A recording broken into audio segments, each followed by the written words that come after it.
Bw'abadde atongoza omulimu gw'okuzimba kkooti ejulirwamu embalala, Ssaabalamuzi Dolly ategeezezza nti abantu naddala abankuseere bazze basanga okusoomoozebwa bwe gutuuka kufuna obwenkanya nga y'ensonga lwaki bavuddeyo n'enteekateeka y'okussa kkooti mu buli constituency eri ku ddaala erisooka.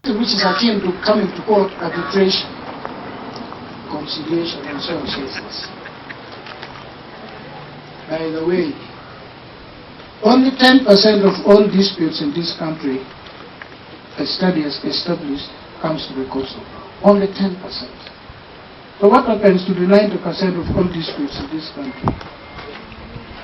They are resolved in the countryside, they are resolved in this city, business people, they resolve 90% of their disputes using what is wrongly called alternative dispute resolution. Agamba nti kkooti zino bazitadde dda mu disitulikiti 8 okuli Gulu, Mbarara, Mbale wamu n'endala era nga bakuzizimba ne Fort Portal, Jinja wamu ne Kabale nga baagala buli disitulikiti ennene mubeemu abalamuzi ba kkooti enkulu era nga bongedde n'okutumbula empeereza zaabwe mu bitundu bya Kigezi n'Ankole. They hold very responsible offices. They have huge responsibility in pivoting the country for stability, for peace, for economic development, limits. And then of course the president superintends because he has a dual function of being head of the executive, the other arm of government. Wabula agamba nti balina okusoomoozebwa olw'obutaba na ttaka kwe bazimba kkooti zino ng'asiimye abakulembeze b'ekibuga Mbarara olw'okukola enteekateeka ne bafuna we bazimba kkooti. I like working with people as equals.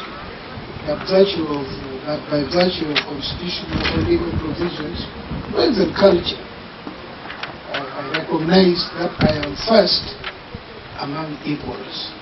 So that's how we've been doing our things, and that's why you can speak of the visibility of the judiciary during our tenure in office. It was a teamwork, we shared our vision, and we made our case.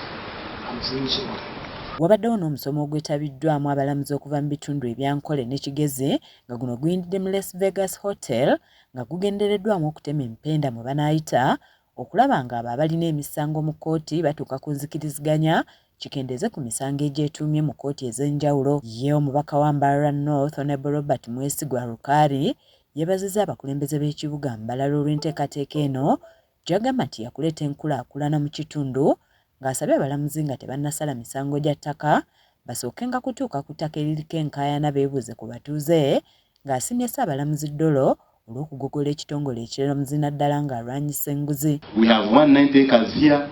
Basically this prison is already condemned. Why don't we have a Kitalia and we have this prison somewhere else and we have a model city in Mbarara City, which is a regional hub in Western Uganda. This city connects almost 5 to 6 countries, unlike any other city in Uganda.